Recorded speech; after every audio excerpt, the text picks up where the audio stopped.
Mansplaining, mansplaining. Only a man can explain. Mansplaining, mansplaining. Mansplaining, mansplaining. Only a man can explain. Mansplaining, mansplaining.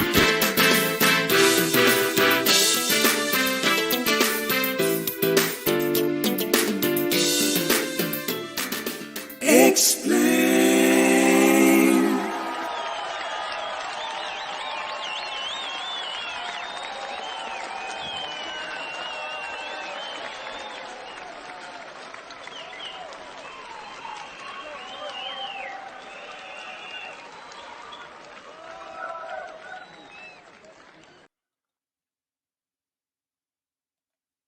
What is up? What is up? What is up? It is 10:31 on a Wednesday night, and you are exactly where you need to be. It's your boy Tonyjem, aka Mr. Why Not, Mr. Why Not, and this is Mansplaining. Fellas, you know the drill. This is where we get our chance to express ourselves. If we got anything on our chest, this is where we come to unload, baby. This is where we come to unload. Ladies, we appreciate having you here. If you have any questions or concerns, please feel free to ask. I will give you the best answer I can come up with. Might not like the answer, but it's my answer. My show, my answer. So, also, what's going on? Make sure that you check into my Instagram at Tonyjem71. There's a few things that's on Instagram that's not on Facebook. Also, I want to check out and see if my people are out there. I got a couple people out there. Make sure when you come in, you speak. You say hey. Let me know where you're chiming in from. Let me know where you're chiming in, what city and state you are chiming in from. I like to see that. I got a whole hodgepodge of people up in here. So hopefully I can get a few different places up here. Just let us know where you're chiming in from. What else we got going on? This is for my YouTube viewers. Thank you for being with me. Thank you for being with me. Thank you for being with me. Anyone that's not there, that's on there and you're not subscribed to the channel, make sure you hit that subscribe button. Make sure you hit the notification bell to know that every time I send out a video, you will get a notification. Also, make sure you like my videos. Make sure you hit a comment on the videos. That's what helps generate traffic on your page for YouTube. That's why I try to keep everybody going to YouTube. I keep trying to get everybody to go over to YouTube because I'm trying to generate traffic over there so that the algorithm can pick up and say, hey, this show Mansplaining, I don't know what's going on here, but apparently there's people that like it, there's people that watch it, there's people that comment on it, and there's people that subscribe to the channel.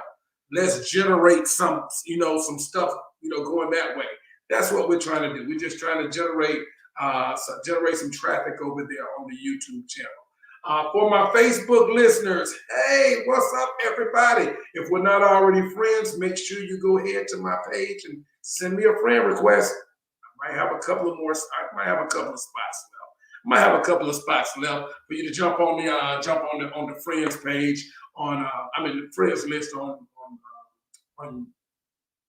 what is it? Facebook. I'm sorry, on Facebook. So and make sure you tune in, make sure you chime in there as well. Also, like I said, I'm trying to find out where everybody's chiming in from. Who is that? Tyrone Carr. What's up, man? What's going on from Birmingham, Alabama? That's hometown right there, y'all. If you didn't know before, now you know. Birmingham is hometown for your boy. So again, as you come in, chime in the comments. Let me know you're there. Say, hey, let me know what city and state you're chiming in from, and I will speak back. I want to talk to you as you talk to me. You know what I'm saying? I want to talk to you, you talk to me, we have a conversation going. That's what we're trying to do. We're trying to build something here. So I appreciate everybody that's coming on in. Once again, if you're on YouTube, make sure you hit that subscribe button. Make sure you hit the notification button. If you're on Facebook, hit the share button. If nothing else, hit the share button. Hit the share button. Hit the share button. I'm going to keep saying that. Hit the share button. Hit the share button. Make sure you hit the like, love, emojis, and this, that, and other. All that. Comment on it and everything. But make sure you hit that share button. Jeremy Dunlap, all the way from Glendale, West Virginia. Oh, that's what they do it out there in West Virginia. Who I got on there? Rima Miller. Hey, Rima, good to see you. If I'm not mistaken, you would consider yourself Atlanta, Georgia. I think you would consider yourself Atlanta, Georgia. Like I said, when you come in, you chime in, let me know where you're chiming in from, what city and state, shout out, so I can shout out to you in your hometown or where you're living at now, whatever the case may be. Let me see who else I got in there. Nope, she said, okay, she would not be considered Atlanta. Okay, gotcha. You would not be considered Atlanta, but you are in the surrounding areas. So somewhere near Atlanta. We'll just say that. So I appreciate you for chiming in and everybody that's coming in right now. Who is I got? Angel Williams. Hi. Hello, Angel. Good to see you as well. That's one of my YouTube viewers. Good to see her. Good to see her on that. Everybody, I appreciate you guys for chiming in. Let me see. These are my people that I consider my representatives in the fashion of the truly gifted. The people that chime in, the people that like, the people that comment, that's my fam. I say they represent in the fashion of the truly gifted. Wendy Walker, all the way from Lithonia, Georgia. Good to see you. Crystal B. Hey. Up there in what part of Georgia that is again? I can't even remember. I used to live up there. Anyway, good to see you up there, sister. Good to see you up there. What else I got going on? A couple more things before we jump into some business here. Like I said, if you want to go on my IG to see a few things, you can hit me up at Tonyjem71. And there's a few things on there that's not on here. If you want to donate or sponsor the show, you can shout us out at Cash App. Hashtag Tonyjem71 Sandy Springs. There we go, Crystal. Thank you very much. You can hit me up, hashtag Tonyjem71, and you can donate to the show. We're trying to do some things, y'all. We're trying to do some things, and I'm gonna let you know about a few things that we got coming up here pretty soon. All right. So now, other than that, where are we? It's another week. We're just getting started, y'all. It's another week. I won't say we're just getting started. It's hump day. So it's hump day, and we're doing our thing right now. The weather's been pretty good the last week, and everything. Pollen count is still up. It causes me a few problems. My allergies, that's the only thing I'm allergic to is pollen, and it gets your boy down. A few of you guys might be still sleepy, still drowsy from yesterday, celebrating 420 Day. For those that are celebrating 420 Day, hopefully you are alive and well and with us today. You are conscious with us today. Also, a few things I'm throwing out there real quick. May 8th, I told you guys last week, May 8th, which is 2 Saturdays from now. You see that? That's a stage play. A stage play that I am in. The stage play is called A Good Woman or a Fool. Let me see if I can bring this up for you real quick. I got a little something for you. To show you. All right. Now, if you do purchase the tickets to come to the stage play on the 8th of May, you will get a double feature. You get a double feature. There's 2 plays. You'll get there. This is the first play. Tell Me What Love Saw. Tell Me What Love Saw. You can see the details there. That play starts at 5 p.m. on the 8th. You can see a couple of details. You might recognize a face or two in there. I don't know. You might recognize a face or two in there if you're in the Atlanta area, if you are part of the little entertainment family that we have around here. That is Tell Me What Love Saw. And this play right here, A Good Woman or a Fool. I'm in A Good Woman or a Fool. I'm the pastor in that play right there. So that is May 8th. You get 2 stage plays for the price of 1. Tell Me What Love Saw and A Good Woman or a Fool. Two outstanding stage plays brought to you by Townley Productions. That's Mr. Kevin Townley. Excellent. One of the number one directors around here in this area, I'm trying to tell you. So you need to check it out. You need to check it out. So if you are interested in purchasing VIP tickets, or we have general admission tickets, just make sure that you get at me. You can get the tickets on Eventbrite if you would like to. Go to Eventbrite and look up Tell Me What Love Saw, or look up Good Woman or a Fool, or Kevin Townley Productions. You should be able to pull up everything. And the place where it's going to be, the play is going to be at 1824 Willow Trail Parkway. That's in Norcross, Georgia. It's 1824 Willow Trail Parkway in Norcross, Georgia. That's off of the I-85 interstate, off of Indian Trail, off of the Indian Trail exit. So if you're familiar with that area, please, please, please come by and give us your time, give us your laughs, and hopefully you will enjoy everything that you see there on that stage. We got a lot going on.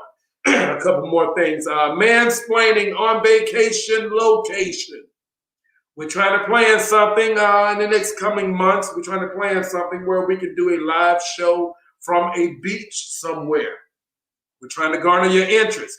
If that's something that you might be interested in, let us know. If that's something you might be interested in, let us know. We can go out on a party. We can broadcast from the beach and do our thing. I got a whole thing lined up to do, but it depends on the interest that I get. That's what we're trying to garner some interest here. You know, we babies, we're trying to crawl. We're trying to crawl right now. Kimberly Slaughter, good to see you. The Reem Miller Time. Did I read that? Did I read that right? The Rim Miller Time. Okay, then Crystal B coming back in there. Wendy Walker also. So just make sure that you hit us up and let us know if that's something you might be interested in. The Mansplaining on Vacation Location, possibly Gulf Shores, maybe Myrtle Beach, something like that. But we're gonna put it out there. Maybe put out a poll and see how you guys feel about it. See if we can garner enough interest that we can put together this elaborate event that we want to do. And lastly, before we get ready to get up out of here, make sure you go to my YouTube channel. If you're watching on Facebook, make sure you go to my YouTube channel and subscribe so you can keep up with everything that's going on with Mansplaining. Facebook is going to be phasing out, I'm trying to tell you. Not Facebook altogether, but as far as live mansplaining shows, Facebook is going to phase out. Pretty soon, Facebook's going to phase out, and you're going to have to go to YouTube to catch the live videos. So that's why I'm trying to get everybody to go there. So if you're not watching on YouTube, please go over there. Search Antonio Jemison, subscribe. You can watch this video right here, right now, live on YouTube as well. So that's what I'm trying to get everybody to go. And I think that's all I got for right now. So we can get ready to go into the first break. And when I come back from the break, I'm gonna bring my man's Duckie Boy. I'm gonna bring him in, and we're gonna talk. We're gonna chop it up about a few important things that's going on right now. It's a lot of stuff that's going on out there in this world right now, and we really need to talk about it. So I say, let's talk about it. I'll be right back in just a minute. It's your boy Tony Jim. This is Mansplaining. We'll be right back. We're going to go into, this is a live performance of George Lovett and Saeed called All, A-L-L, All. Can I get it to play for me? Come on, play for me. See, it's always when you're live. It's always when you're live. It's always when you're live. But I don't care because I'm going to do it anyway, though.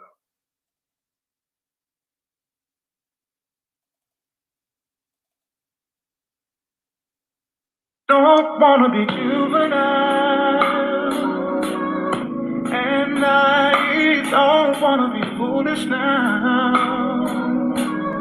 In my sleep, I dream about faraway places underneath your the point I'm making is I hope I'm not in this alone. 'Cause you are my light in the dark. Show me the way with your heart. I know I'm not used to this feeling, but it's clear even when I'm 1,000 miles away. I'm so taken by, can't stop thinking about it. I am in love, and from where I stand, I am your man. I am.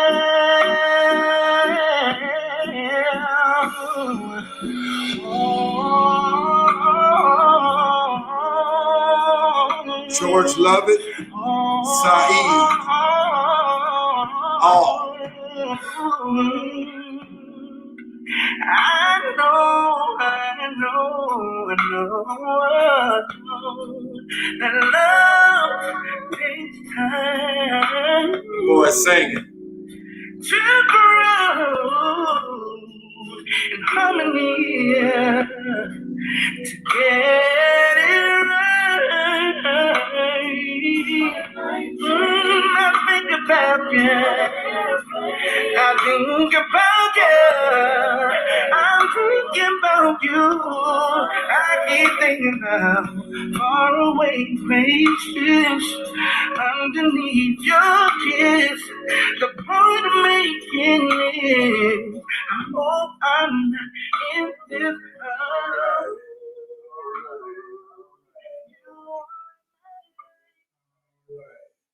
That again was All by George Lovett and Saeed. They sound amazing. They sing so beautifully, don't you agree? They sing so beautifully, don't you agree? All right, welcome back to the show. It's your boy Tonyjem, aka Mr. Why Not, and this is Mansplainin. Once again, if you are interested, make sure you donate or you sponsor the show. We're trying to make something move, y'all. We're trying to make something move. You can donate right there at Cash App, hashtag TonyJim71. You can put your notes in there and say, hey, this is for the show. Want to donate to the show, want to show love to the show. And I think we have something good here, guys. I think we have something good here. And we're just trying to make it grow. We're trying to make it grow for us. We're trying to make it grow for you. So that being said, all right, I want to go ahead and bring my man in real quick. My man's Duckie Boy. You there, man? Yeah, man. Can you see me? Hey, man, I can see you. I can hear you, man. How's it going? Man, everything's going fine, dude. How about yourself, man? I'm doing pretty good, man. It's another week, man. It's been another 7 days since we had a chance to do this, bro, man. How's your last 7 days been? Busy as usual. Running, ripping and running through the southeast region of the United States, man. Went down at Auburn, had their A-Day game this weekend. Okay. Oh, you went to A-Day? Yeah. Oh, yeah. Okay. So look out, baby. Look out. It's not a sports channel, but I got two words for you. Bryce Young. That's all I got to say. All right. Hey, I got 2 words for you. Shut the hell up. But how about hey, and how about I had to get back into what's going on, Tony. Like I tell you, that COVID knocked me out the box as far as sports are concerned. I couldn't get into it this past year, man. Yeah. It was just off. With the fans not being there, yeah. I really realized that the fans really would they contribute to the game. And yeah, it was different. I couldn't do it. I couldn't do it, Tony. I couldn't do it, dog. Hey, I watched it. I watched it, but I couldn't. My heart wasn't there. So us being scrubs. I think that was it right there. If you guys had been in contention for the championship, you guys would have watched. Mm-hmm. I think that if Bama had been on the opposite side, we probably wouldn't have watched the season either. But we knew we had a good chance of winning the national championship, so we Big watched. time. So we watched. Yeah. Because I know you know, because that 20 years in between Gene Stallings and Nick Saban, when y'all was just super scrubs, when y'all was just y'all didn't watch that much. It wasn't that Roll Tide shit. No, I ain't hear that much of that stuff. I watched. I can't speak for everybody else. I went through the Mike DuBose. I went through the Mike Jackson's, Mike Price, Mike Jackson's, Mike Clisby. Shit, I think I coached one of them games. Michael Spinks. Michael Spinks. Anybody named Mike? Hey, I kicked it with your boy Mike Price. I kicked it with Mike Price at the strip club. He was swiping that credit club. Yeah, man. But anyway, watching the news, Tony. Dad and my boys, your nephews, my sons, man, they growing up big time. It's like every week, now that they're teenagers, man, these are my boys. So it was different with my girls because I went that hands-on with my girls. I didn't spend, it's just a difference because I think about us, man. When I look at my sons and I look at what they're doing and I think about what we were doing when we were their age and whatnot, and it's just, it's mind-boggling, dude, and dude, it's just mind-boggling. Completely different eras, man. Yeah, big time. Dude, I'm talking to Deuce. I'm talking to Deuce about condoms. Deuce got a wild hair up his butt. He ready to do it, man. He ready to knock somebody's block off bad, dude. And him being a popular, man, he's a point guard at the high school. Yeah, man, look. He the point guard at the high school, good-looking little dude, get his school work, decent kid, man. Yeah. And so that means he don't have a problem with getting girls, and you know how that go. But naturally, his hormones, man, they boiling. I have to tell you them conversations when it's just me. Yeah, man, look, and then he gonna break out a Magnum rubber. He broke out a Mag. I said, boy, let's start with the standard size first. And then I said, wait a minute. Dad, you don't know, Dad. I said, oh, yeah. That's what I was like. I was like, dude, what you going to do with that? He said, hey, he was waving it in my face like this. I said, hey, man. I said, boy, you better go get you some standard size, man. We don't want you to embarrass yourself. Boy, call it a day. But, get your standard. Go get your lifestyle. Lifestyle, dude. Non-ribbed. Them chic. Chic. Yeah, chic. Just slide it on. Slide it off, dude. One size fits all, dude. Don't embarrass yourself. But just watching what's going on in the world, man, and just really realizing the times we're living in now. It's the climate in the world. It's pretty. At this particular moment, right now, it's rough out here, man. It's tense. It is. It truly is. Man. In the sense, man. Well, first, before I get to all the crazy shit that's been happening over the last couple of weeks, I do want to make an announcement. For everybody that is watching right now, especially my people in Birmingham, Alabama. Next week, I need you guys, if you are living in the city of Birmingham, Alabama, you need to tune in next week. Because next week, let me put this up here right here. Next week, now we're not endorsing. This is mansplaining. We don't endorse anybody we're not endorsing any candidates, taking any sides. However, I do want to provide a platform for people to bring their stump or the things that they say. Their agenda. So next week on this show next week, Birmingham, Alabama, Mr. E. Philemon Hill, a graduate of Parker High School. A graduate of Parker High School, a graduate of Tuskegee University. He's going to be on the show next week, and he's going to give you his points on why you need to consider him as your next mayor for Birmingham of Alabama. So You're gonna see me advertise. You're gonna see me advertising this for the next 7 days. For the next 7 days, you're gonna see me talking about the show with Philemon Hill, because I think it's gonna be very important for anybody in the city of Birmingham to watch that show. This is someone who wants to run as the leader of the city, so you need to tune in to listen to what he might have to say. So I think it's gonna be real important to have anybody have you guys tune in, Melvin. You being in Birmingham, I think your pulse is a little bit stiffer than mine is in Birmingham for right now. So, what do you think about the climate in the city as far as change? Tony, it's so funny you asked me that, because when it comes to politics, dude, I'm so distant from it, because to me, this mansplaining, we ain't got nothing to hide, dude. I think politics is a bunch of bullshit, right? I don't trust nobody in it. Everybody has their own agenda. I don't care if they stand for a particular party. And even within the party itself, when it boils down who's the final two candidates, they'll throw dirt on each other until they reach the top. So that shows me no loyalty. You get what I'm saying? So on that note, it's hard for me to really invest my emotions, you know what I'm saying, to really get caught up in it. Now, here in Birmingham, I know it's time for re-election, and it's time to sort of gauge and assess what Woodfin has done and for the community and whatnot. And what comes with that is the truth about, people's going to throw dirt on his name, and you're going to have to see what he's done for black folks, if there's been an improvement. Have doors been open? Has opportunities been there? Have they been met? Promises been met? Was there a personal agenda that was more important than the agenda for the people?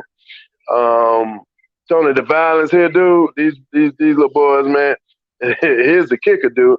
These little boys around here shooting each other like it's cool, man. Like Elmer Fudd and Bugs Bunny, man. You'll think it was hunting season around here, dude. Very violent. And Birmingham was already the city that we've never lacked violence. We've always been nationally ranked. We've never lacked it. Yeah. Once dubbed Birmingham. Bombing at going on in this Dynamite Hill. What they call that place? Dynamite Hill, man. They, and it's funny we're talking about that as far as policing. Me and somebody got to talking today, and I was giving Birmingham police the credit, because to me, I haven't seen anything on the news where Birmingham police have shot somebody and killed somebody and we don't have incidents. Even though the history of Birmingham police sucks because of Bull Connor and all them back in the days when the civil rights movement was like jumping, big time, George, not George. I'm talking about here in Birmingham. Wallace Lee more or less represents the state in his whole. But it's time for the dirt. And the thing is, are there candidates out there that could come and bring more to the city than what Woodfin did? He brought the fresh air. He's a young dude. I supported him. Right. But man, I've even heard the old cats coming back, trying to get their position back again. They say William Bell. I hear Bell. William Bell Back in the race. Yeah. So, your man, Philemon Hill. I like to call my guy Philemon Young. I like him. Classy dude. I like to call him. I want to hear what he has to say, and we have to really express to the people out there, Tony. We are not endorsing no particular party or person. No, although we may, you know what I'm saying, once we do decide, but we're not here to bash. If you have an agenda and it's something you're running for, come on, Mansplaining, we'll get it out there. Come out here and tell the people what you think you can bring to the table. We're willing to listen and give you a platform to do so. So I like Mr. Hill though. He's a pretty good dude. He seems like a guy, and I, if nothing else, he deserves to be heard. If nothing else, he deserves to be heard to see what his plan might be. He can tell us what he sees as wrong. He can tell us what he thinks of the status of the city and how he can fix, how he feels like he can fix what he feels like is wrong. There's a lot of stuff going on. A lot of stuff going on in the city of Birmingham as far as politics is concerned. There's a lot of bickering going on in the city as well. Between but it's a lot of growth too, Tony. There's a lot of growth, dude. There's a lot of growth now. Shit, now I can't knock it. Driving through here at night now, Tony. Oh man, amazing, dude. Yeah, man, and excellent job. If you haven't hit 20 east or west going through Birmingham, hitting the new downtown area, I mean, they really fixing that area up, and it's really starting to look real nice down there. And I'm not the type to knock my city. You know, I'm an old Navy dude. I'm retired Navy. I've traveled the world. I've lived in other cities and whatnot, cities that are supposedly, you know, they're supposed to be the places to be and all that. And I see Birmingham heading in that direction. And I'm glad to be a part of it. And I'm glad to see that growth. So I really can't knock them. But the thing is, you still have the naysayers and whatnot. And that's another thing about politics I don't like, Tony. It forces you to give an opinion about somebody that you may have an overall good assessment about, but your opinion, you might have to say what you really think about them. Then you guys not even cool anymore. And then you guys can't even hook up and build and do some, you know what I'm saying, and work together and build on some particular things, man. So it's rough. I hate politics. But kudos to Birmingham, Tony. Kudos to Birmingham. We winning, baby. That's what's up. That's what's up. That's what's up, man. So now I do want to, and again, if you're watching, make sure you tune in tomorrow. Make sure you tune in next Wednesday. Tomorrow. It's gonna feel like tomorrow. Tomorrow. I swear to God, Tom. Boy. Like that. Yeah, it's so nice. Yeah. Tune in, or make sure you tune in so you can get a chance to listen to the agenda that Philemon Hill has that he wants to put forth for the city of Birmingham, Alabama. So make sure you tune in to that. Make sure you tune in. Yeah, y'all gonna hear his name. Y'all gonna hear his name during the race. Hear his name y'all gonna hear his name. So y'all will get it here first, and we coming with questions. Our interviews, I want to let you people know these won't be your generic interviews, and it's not gonna be messy. It's an adult platform, and it's serious. We're for the people, so we're gonna ask questions that are deeply rooted in truth and substance. Yeah. We ain't asking no bull jive questions. We trying to get to the bottom of things. Playtime is over. And we welcome everybody that's watching to drop questions in the comment section. Mm-hmm. If you wanna log in and come in, he said he's not afraid of anybody logging in and having a face-to-face with him on the show. Yes. We will facilitate that as well. Yes. So again, we get ready to move on, but make sure you tune in next week to hear the agenda for Philemon. This is not the Duck and Tonyjem show. This is Mansplainin, which means you guys are a part of it, and your comments and questions. That's what makes the show. That's lubrication to the wheels that make the show roll, man. So y'all join and participate. Yeah, come with it, man. Tony, you said nothing about your cup, dude. Yeah, man. I was just saying, man. I was needing a little lubrication on my throat. That didn't sound good at all. At all, dude. You need some Lysol? You want to drink some Lysol? I need a little drink. Let me just say that. I need a little drink. It's so sad. You can tell I'm the co-host. Hey, y'all out there, you can tell I'm the co-host that I work for this dude or that dude. Look at this cup and look at mine. Y'all see the cup difference, don't you, brother? I work for this guy. Look, you can tell. My next paycheck, I'm gonna give me a cup. They on back order. Hey, but don't worry about that, Doug. Don't worry about the cup. The cup is the cup, man. The cup is the cup. Don't worry about the cup. F that cup. I want to move on to something that's real important. Okay. For everybody that's watching, real quick, real serious. I want to be real serious real quick. I would consider this like a public safety. I would consider this like a public safety announcement. Not a public service announcement, but a public safety announcement.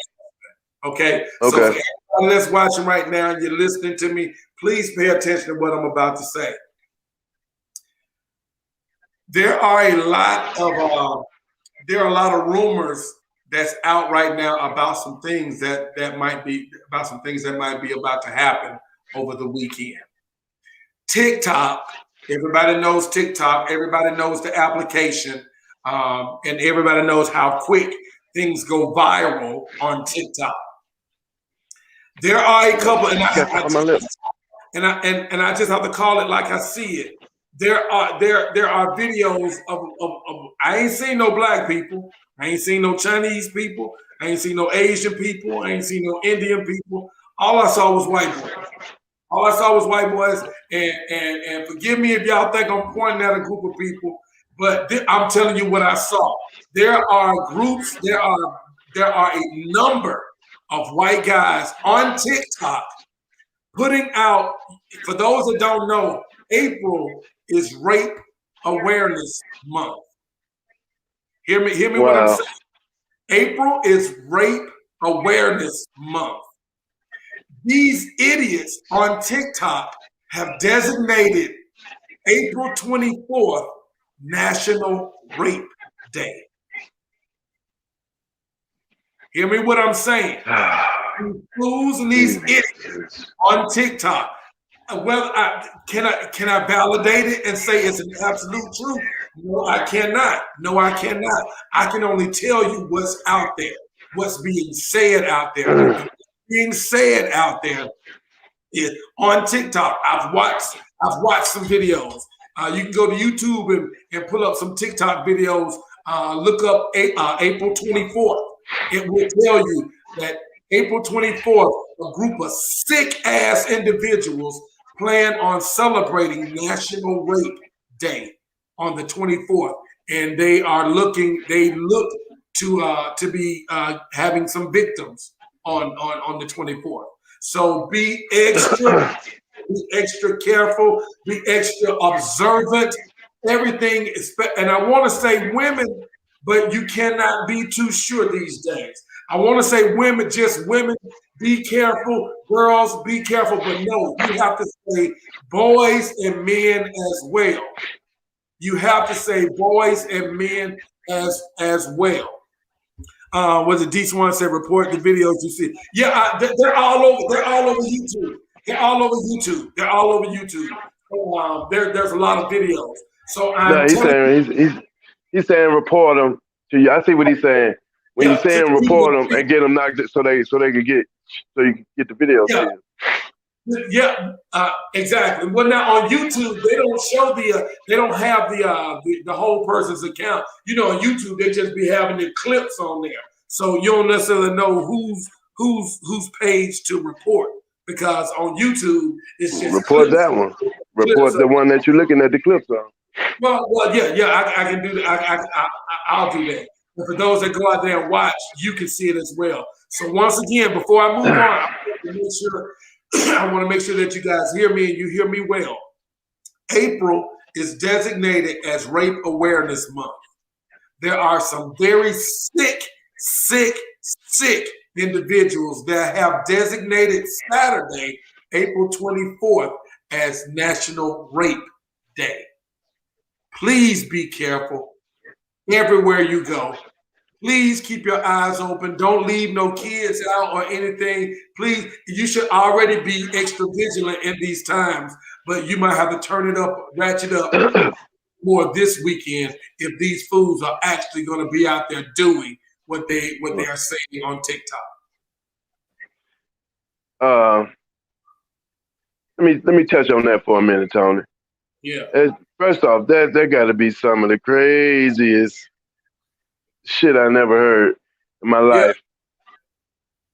Not the rape part, but the fact that they're advertising it. Because historically, I already take it as some white boys who's behind this. But anybody that's ever checked history out, that's what they do. White boys don't mind. They don't mind raping. They don't mind. That's up their alley. They rape anything, anybody. And it's funny that you said, even the men, because back in the days, man, that was one of the ways they took our manhood. They'll screw one of us, you know, they'll sodomize one of us in front of the whole village. In front of the whole family. But let me speed it up to modern day and what this is about. but we got to be so careful with our sisters and whatnot, be more protective to us for our sisters. Our sisters, y'all have to help us, brothers, protect y'all more. But y'all being a little bit more vigilant and a little bit more cautious in how you move late night, where you at when you're traveling. Like if you're traveling from city to city, get your gas in the well-lit area. Don't stop in these little country buck towns at the little local gas station and whatnot. And start at a well-lit area, cause a raceway, something like that. And it's so disgusting that they would celebrate something like rape. You know, oh my gosh, we gotta get our sisters to the gun range. We gotta get them. We gotta get It's sad that there is a culture that follows into shit like that. But I'm trying to figure. What I'm trying to figure out is this though. Right now we're in some crazy times, and I'm trying to figure out is it you know, when folks were giving Trump all that credit, you know, a couple of years ago, I was tripping on people giving Trump all the credit for people acting an asshole. I was like, nah, you can't give that white boy that type of power, and what's happening, that energy that's happening, that's divine. That is from Satan. That's deeper than Trump. Trump don't have the power to conjure up what's happening right now. This is an energy and the spirit that it's been overdue for a moment. It's people that think like that for real, and we have to be prepared to fight that. You know what I'm saying? We got to be prepared to fight that. This ain't got shit to do with Trump. There's some sick ass people out there. They're gonna be trying this shit. We gotta start being more prepared and more vigilant. We gotta get our sisters to the gun range. We gotta get them to start watching themselves more and more, watching at each other's back. We gotta get on our job and start protecting our women more than we do now. And they have to let us protect them, because our relationship with our sisters have been broken down to the, you know, systematically systematically to the way, you know, the trust ain't gone, but the trust, you know, we got to start from scratch. Let's start from scratch and get back to the natural structure of things, and let us protect y'all. And we teach y'all how to protect yourselves. When we're off the war, the women always used to stay home in the village and hold the village down until we come back, you know what I'm saying, for being out in the ocean or going off the war and whatnot, or going to hunt food for the harvest or whatnot. So our women, one thing about our sisters, Tony, black women are so strong, dude. Man, oh gosh. Oh man, they some strong women. But they're still women, and the savages, the white boys, they so savage, man. They so savage they can't, you know, they'll get overtaken. So they've already proved how savage they can get. So we really got to step our game up and believe that shit. Awareness is first, and being prepared. That is very important. We got to be prepared. So even if it don't happen, let's be prepared. Y'all cover your ass this weekend. Exactly. And blow one of their heads off. In some cities, blow one of their heads off. In some states, there's a law that if you catch somebody in the act of violating, you can kill them and you can shoot and kill them. I don't know. I think Georgia one of them states. I don't know if Alabama one of them. I don't know if Alabama, but there's states. It's funny you say. Somebody, you can kill them and be justified in. So we got to get them laws down too. It's funny you said that too. We need to start learning the law, because it's so many loopholes. It's a lot of laws out there, man, and then it's a bunch of loopholes out there. But we got to get them sisters to the gun range, man, and get them to start packing and holding that heat. You know what I'm saying? We get them to do it anyway when we drug dealers, and we get our girlfriend. And, hey, baby, go get the gun. Go get this gun in your name for me. Hey, baby, put this gun in your purse when we go in the club. And you know, they ain't gonna check you down. You know, we get them to do all this crazy shit for us. Right. Let's get them to do something for themselves, man. And it's time, man. We got to protect them. That's sick, Tony. National Rape Day? National Rape Day. Rape Day, dude. They need to get out of here, blow it off their shoulders. Yeah, big time. Man. Yeah, man. We got so much stuff we got to do, man. So much other stuff. Let's try to move forward. Before I move forward, I do want to give acknowledgement to Khadijah Works. Thank you for coming in there. Percy Jones, I appreciate you for coming in there. There you go again, Mr. Dunlap. D. Swans, I appreciate you for coming in there as well. Monica King Slater, thank you for everything for all the gems that you're dropping in there as well. We appreciate it. She's talking about some lubrication. She came in. We was talking about lubrication. You know what I'm saying? She gonna come in and get on. Let's sit your What's up, D Swan? D Swans, what up, baby? Jeremy, I see you, man. Yeah, all day. That's how we do it. That's how we do it now. Hey man, so now let's move to the next topic, man. The next Okay. topic being this um Derek Chauvin. Everybody should be aware who Derek Chauvin is. The guy who led the mob of policemen who killed George Floyd very unjustly. He was found guilty after his trial. He was found guilty of killing George Floyd. Good. Second degree unintended murder, third degree murder, and third degree manslaughter. If he's convicted of all three of them, he can get the max of about 75 years. That would 75 years. That would be natural life for him.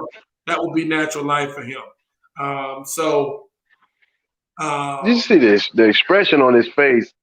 Something wrong with that motherfucker. Something wrong with that motherfucker. I mean, but he had there was a lot of us doubted it. A lot of us doubted it and thought that he was going to get off.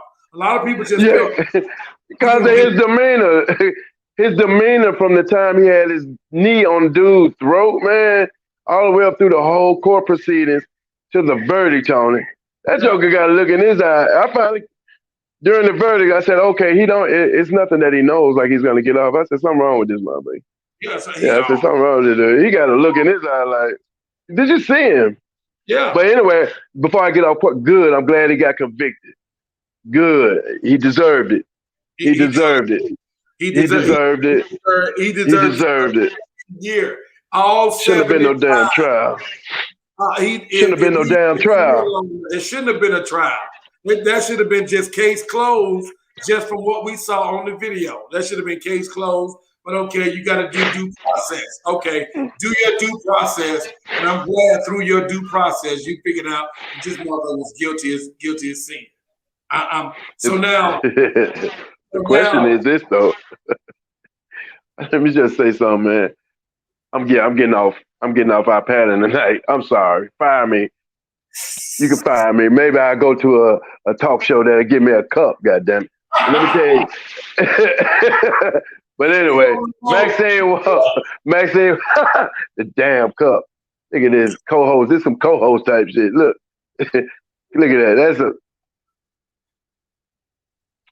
you mother. As my Chinese friend would say, you motherfucker. But hey, but Maxine Waters, she almost messed it up. Yeah. Did you see what she almost blew it up there talking to the protesters during the verdict reading? Mm-hmm. Yeah. Man, we gotta learn to shut up. We got too much mouth, man. We got too much mouth. We too much. That's our problem. We need to quit talking. Shut up. Shit. Now, what we looking forward to next is now, of course, everybody want to see what the sentencing is going to be. Trying to see how many of those 75 years he's actually going to get. Hopefully, he get all 75 of them, and then some. He shouldn't. He shouldn't get off.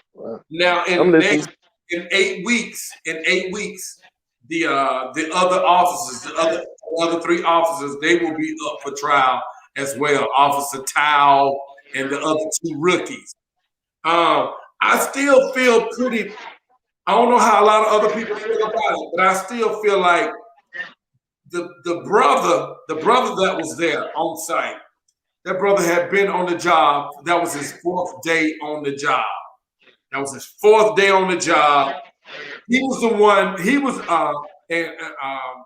and what's his name? Chauvin was the superior officer there on the scene. He following the orders, not knowing what's ultimately going to happen at the end. Should he get the same thing as Officer Tao gets? Because Officer Tao was really enforcing he knew exactly what was going on. The young brother, he should get it. Yeah, he get it. You know why? Shit. Yeah. You know what? They got a sister in Buffalo God damn it, the sister name is on the tip of my tongue. I can't think of it. She was a police officer. She got fired because she was in the middle of some shit like that. 8 years ago. Yeah. She saw her coworkers about to get busy on somebody. And she was like, oh. Y'all chill out with this crazy shit. You know, I ain't with this. You know what I'm saying? We get to the station, the precinct, you know, I'm gonna speak up on it, internal affairs, whatever. She got fired. She just got her justice the other day and whatnot though. So you do have a choice. What that lady in Buffalo showed me was you do have a choice. And there is a way you can express your choice, and you may look at the consequences you gotta deal with for breaking that bond though, for you know what I'm saying, going against your brothers when they're doing something wrong in the occupation, you know, like the police. So yeah, they're burning that. Yeah, let them get it. Yeah, let them get it. Man, you know they doing something wrong, but you Yeah, knew you going along with off it. the Just top. you scared to speak up to who's in charge because you knew Off what the you gonna top. say. You know, so because of Off the that, top. what happens. So you Yes. should be liable just like the rest of them. Yes, that's your. If look, don't all of them be a part? Don't all of them be in court when it's time to send your ass to jail? Right. Don't all of them be? All of them don't write the ticket. Everybody don't write the ticket. If two cop cars pull up, they got two cops in each car. One dude get out, and the main officer who you getting into it with and whatnot, he ends up subduing you. Whatever. I'm just making up a scenario, and he writes you a ticket. Why would he write you a ticket after he kicks your ass? I don't know. But when it's time to go to court, those four cops are there. Those four cops are there. Yeah, Monica, you do have a choice. You have a choice. You don't have to participate in that crap. So that's why I don't think I could ever be a cop. But yeah, so whatever police officer was there, yes, he got to feel it too. Because there is the faction, there is the other side of the group that says, well, he was new on the job, he was doing the job, and he just man, that's bullshit. You know, that's bullshit. You're a grown man, dude. You're an adult. You know right from wrong. There are morals, there are ethics, there are principles. Mm-hmm. There are things you know just from being a general human being. Watching this dude get subdued like that. I mean, man, if just think about the people. I couldn't have held them down. Think about the people who are traumatized by looking at it right there. The old man who got up there and testified, he broke down, man, just thinking about it. So think about it. So that lets you know they were saying something they know was wrong. That cop should have said something. He should have told Derek, hey, man, it couldn't have been me. Yeah. And I'm not saying that like I'm some tough guy or something like that. But, man, no, dude. I lost my job that day. Yeah, I would have to, like that sister in Buffalo. I got rolled like up. That sister in Buffalo. This dude finna die. Like that sister in Buffalo. I'd have been just, man, that sister, she got so much respect from me. And see, the thing is, Tony, I was trying to kick numbers the other day. I don't know if that was you and I or me and somebody else. I was trying to get numbers. Like I was saying, okay, if you take 100% of the police force, I wonder what percentage of them are just some dirty cops and what percentage of them are actually there to be right, just, and exact and do their job correct and go by the code of the law, right or wrong. Like, is it 50-50? Is it 50-50? I wouldn't be surprised because how many of them are sneaky with it? You just don't know. Yeah, because that's a bond, that's a brotherhood, that's a fraternity, man. That, and they wrote, and I respect that. Tony, we talk all the time about police officers, right? First thing we got to do, we got to respect the fact that that's a fraternity. They're there to have each other's back. It's like any other organization. This is like the Masons, the Kappas, the Alphas, the military, gangs. That's their brother. So even though sometimes your brother do something that's jacked up, it's hard for you to get them burnt because that's your brother. Right. You're gonna go and make sure your brother don't get jacked up. That's your brother. Man, that was fucked up what you did. But you know, I ain't gonna tell on you. You know what I'm saying? But that's not right because their occupation they got is too important. They playing with our lives, especially ours, black folks. So what Yeah, numbers you think, Tony? Give me what you think. What's that ratio of good cops to bad cops, man? man. I always want to make the good cop number better, but the more It's rough. I see, the harder it is to justify that. I mean, I'm in a situation now where I'm thinking it might be got 70-30. Okay. That's what I'm talking about. You Come know, real. Be real with me. Be real with me. you know, for ones that, because you also got those ones that'll straddle the fence. If it ain't no other, if the good old boys ain't around, they'll kind of help you out. But if the good old boys around, they're gonna ride along with them because they're not excised by them. So I mean, that stuff like that helps the number go up. So I'd Right. be surprised if it was a 70-30, 70 bad to 30 good. I wouldn't be surprised. Now, I'm sorry, officers that's out there that's watching that think that's an unfair Yeah. Assessment. Yeah. but when you see stuff like this constantly, all the time, Yeah. I can't take the number down below 50. I can't take it down below 50. It And happens see to this because the sad thing is we're talking about an occupation that has zero room for any of that shit. You're supposed to be straight and you know what I'm saying? You're supposed to be straight right. and on your game and doing the right thing at all times when you're a policeman. You have no room for error, dude. So it's scary to think that number 70-30, 70 bad cops, 30% good cops, that's terrible, dude. That's just something to think about. And on that, with police having to make split-second decisions, and having to make decisions when when everything ain't clear, having to make decisions at the drop of a dime, or somebody or something can get hurt. Let's parlay over to Columbus, Ohio. Young lady. 911 gets a phone call from a girl who calls and reports. She gives the address and says, it's a fight. Come up here. They're trying to stab us. They're trying to put their hands on us. So call come back again. And on the second call, the girl says, never mind. The police just pulled up. Now, in the first call, the girl says, they up here trying to fight us. They trying to stab us. Mm-hmm. I don't know if the dispatcher gave those exact words to the officer, but if he did, if he did, I think it was a male dispatcher. If he did give that to the officer, somebody's being stabbed, there's a weapon on site, knife, or whatever the case may be. I've seen a lot of people over the last 24 hours with posts that says, say her name, talking about Miss Ma'Khia Bryant, talking about how wrong the police was. She was a baby. She was young. No way a police should have shot her and this, that, and other. I see all that. I see all of that.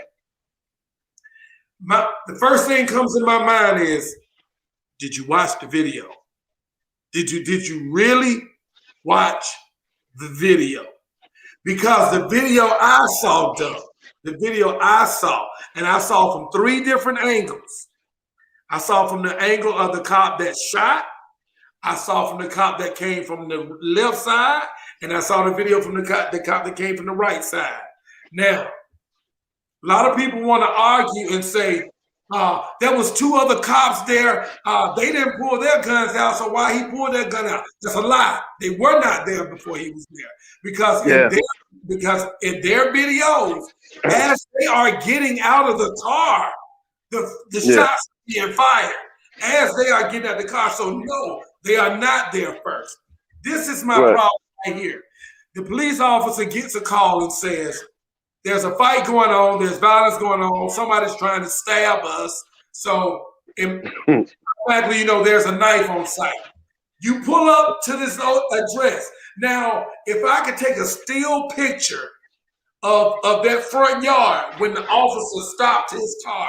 When the officer stopped his car and the dash cam was on, if you took a still picture of what was happening right there, there was no fighting. There was no fighting at that moment. There was no fighting at that moment. There wasn't any screaming and hollering at that moment. The police officer then gets out of his car. He starts walking over there. And as soon as he asks about what's going on, bam, it happens. The girl chases the other girl. She falls back on the ground. And as she falls down, a girl in pink, the first girl who we approached in pink, she was right there by the car. Initially, I couldn't tell if that girl was with her or with the other girls. I couldn't tell. But Melvin, this right here says a whole lot to me. That picture right there. Yeah, dog. Damn. That picture right there says Jesus. a lot to me. Now, that had to be taken from a still because the video moved too fast. But in that picture right there, imagine your daughter is the one in pink. Oh. Imagine your daughter is the one right. in pink. Yeah, right. I feel you. Go on, continue. From the body cam, how far the policeman is away from her. You can see he's not right up on her. She's a couple feet away from him. I've heard he could have pepper sprayed her. How from that angle? He could have grabbed her? How? She got the knife in her hand right now. He could have tased him. There is an immediate deadly force present. Immediate deadly force present at that moment. At that moment, the police he could have used his taser. But if deadly force is being displayed, the police does not have to use his taser. He can match deadly force with deadly force. That right there in that picture, Melvin, that looks like deadly force to me. Man, that's a scary screenshot, dude. That is a horrifying screenshot. Like good picture. Good. Kudos to you, dude. You just brought a whole new outlook that made me look at it from a different angle. Because that looks like a murder. That girl wanted to kill that girl. From what initially when I first watched it, I couldn't tell. And then after he shot the girl, the daddy gets mad. You shoot my baby. But dude, did you just kick this little girl in the head that's on the ground? You just kicked this. You weren't worried about her life. You just kicked this little girl in the face that was on the ground. But now you're crying because your daughter's life was taken. Needless to say, should she have been shot? I'm gonna say this. With what I see in that video, with what I see in the video, and with what I see in this picture here, somebody was gonna die that day. It was either going to be the girl with the knife, or it was going to be the girl in the pink. And when the police come there and they are trying to eliminate the threat, that's the threat that they gonna see right there. They don't know that she is. They don't know that she is the one that called the police. They don't know that she is the one that said she was getting jumped on. All they know is when he pulled up, the scuffle the scuffle broke out, the little girl fell, the daddy kicked the little girl in the face, and this girl turned around and was about to stab this girl. Whoa. This girl was about to stab this girl. So in order to stop the threat, what did the policeman do? The policeman shot her. He shot her. He could have shot her in the leg. He could have shot her anywhere. It's an immediate threat to somebody's life. I am so sorry that little girl lost her life. I am so sorry that little girl lost her life. However, Y'all not going to agree with me, and y'all might get upset with what I say. If that little girl does not have that knife in her hand, she does not get shot. She does not get shot if she is not about to stab that little girl. She does not get shot. Can I chime in? Go ahead, Let me bro. say this. I get what you're saying wholeheartedly, Tony. Dude, it's time for us to be accountable for what we do. We can't, when it comes to dealing with the police, we got to quit relying on them to act accordingly.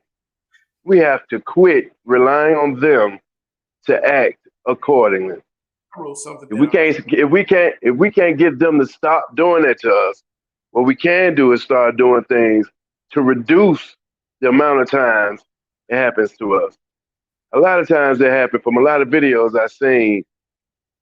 Things could have been avoided had they acted a certain way. Mm-hmm. I'm saying that to say this. We know we're a target. We know this. We know the police. We know this. We know the police is the KKK. We know this. We know that Southern police back in the day, they were shipped out to LA and New York and up north and all that to show them white boys how to deal with niggas. Oh, y'all can't control these jokers. Y'all can control these niggas. Let me show you what we do down in Mississippi. Let me show you what we do down in Alabama. This is what we do in Georgia.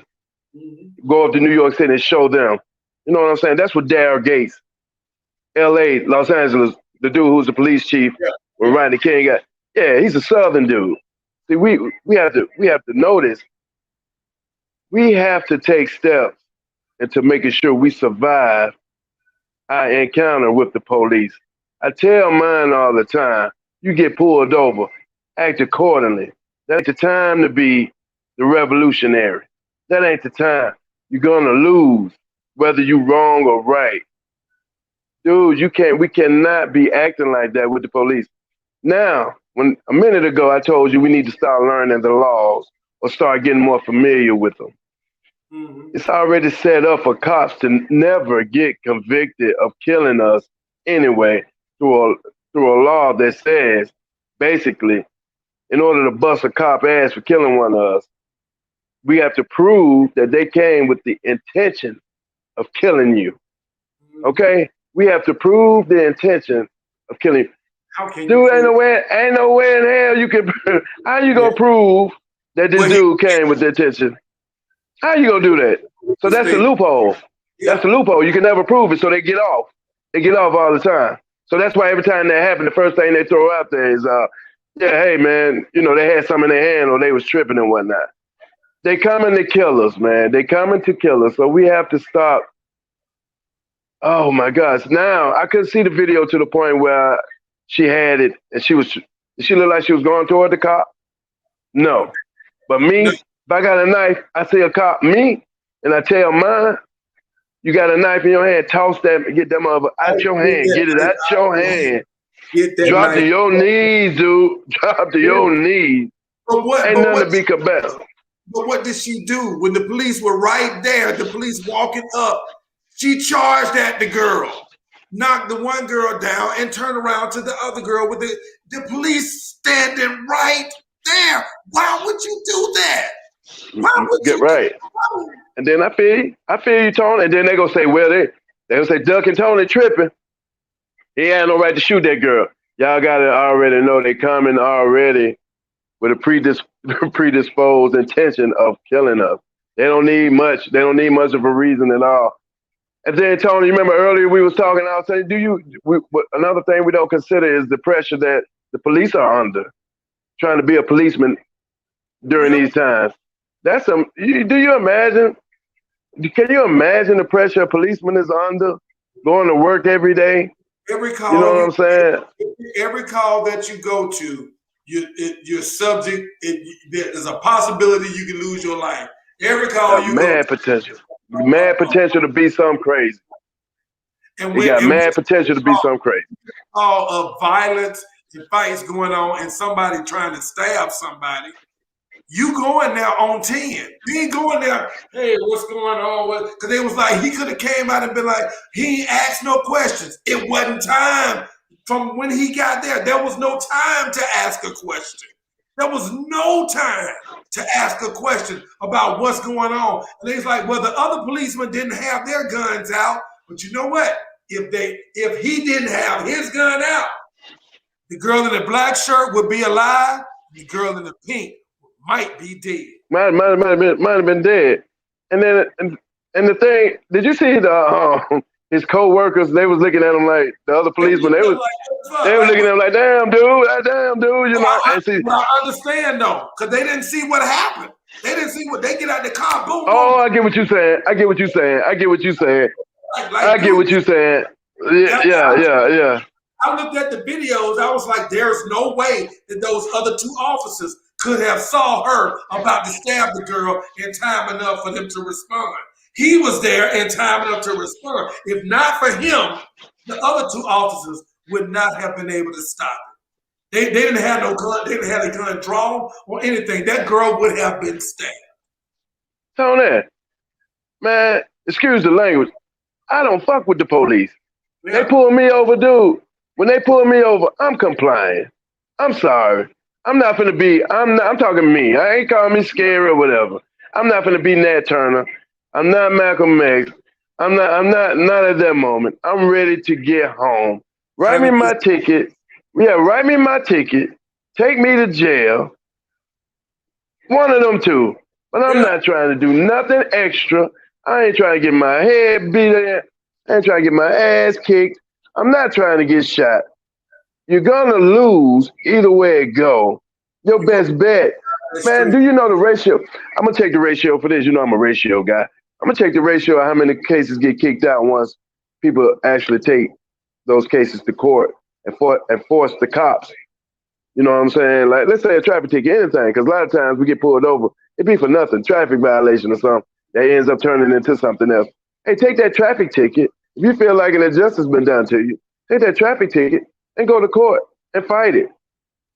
They say a lot of cases get tossed down, a lot of cases get overturned. You might not even have to pay that ticket. That cop might not even show up to court and all that. But we are quick to have an attitude, and we're gonna lose, dude. I don't like being handcuffed. Man, being in the back of them cop cars, man, that's the most uncomfortable, man, dude. I ain't even talking about the jail. They ain't even talking about the jail. I'm talking about the handcuffs, dude. I'm spooked off that, dude. You can't even get big. I feel like I was locked away just by having dude, the handcuffs. And then they'll toss you in the back of that car. Man, I'd have been in the back of them cars. I said, dude. And then the last time I said for sure, you know, by this much space, dude. And I'm claustrophobic. I mean, none of it is all intended to break you down. You're gonna lose, man. So you might as well go to jail. Tony, I done broke cops down by complying before. I done broke cops down by just complying before. Not buck dancing, not doing stepping fast, kissing their ass. Cause see, if you are gonna kiss somebody's ass and you dead wrong, that's the time to do it, to say your ass. You know what I'm saying? Let's say if you dirty, got drugs and guns and shit on you. Yeah, you better buck dance. And now that's the time I give a person the time. Hey, yeah, you better yes a mouse and all that, because that's your life you're dealing with. But I didn't comply before Tony to the fullest. I done made cops feel bad about repossessing my car. I done made them say, hey, dude, go on. We're not going to take your car. I may not have had any business driving. They done found weed or whatever. Dude, can you get a ride home? You know what I'm saying? We're going to take you to jail, you know, just based on the way you act. But, dude, we get pulled over by the cops. What? What you pulling me over for? Yeah, you know. Yeah, exactly. And if he is one of them good old boys, you giving him an excuse. He probably came up and he might have just been like, oh, I got this damn black boy right here. I got this. The black boy gonna talk to me like thank that. You. Thank you, God. I already don't want to deal but you gonna talk to me like that. You know? Thank you. Think about that pressure, Tony. This dude wife may be cheating on him for one. Not only is he a KKK member, okay. Not only is he a KKK member, okay. The dude wife may be cheating on him, maybe having mad financial problems. He got natural problems anyway. He's stressed out anyway. And here you go tripping. Here you go tripping. And then you want to buck like you want to get with it. Yeah. You know what I'm saying? Like you want to, we sometimes we ask for it, so we got to be accountable. We got to act accordingly. Let's make it home. Like people don't want to hear that, Melvin. A lot of times that's cool. Like, no, that's cool. Like, a lot of times. Yeah, shit. A lot of times. Yeah, it's not gonna solve the problem. Where it's not gonna solve the problem. Is what causes us to get. Big time. Don't mishear me and hear something else I said. I said a lot of times, I ain't saying every time, a lot of times, attitude be what gets you fucked up. The way you respond. Even if they doing you dirty, even if you feel like they're doing you wrong, even if you feel like they're doing you wrong, the way you respond can a lot of times get you fucked up. That's only with the police.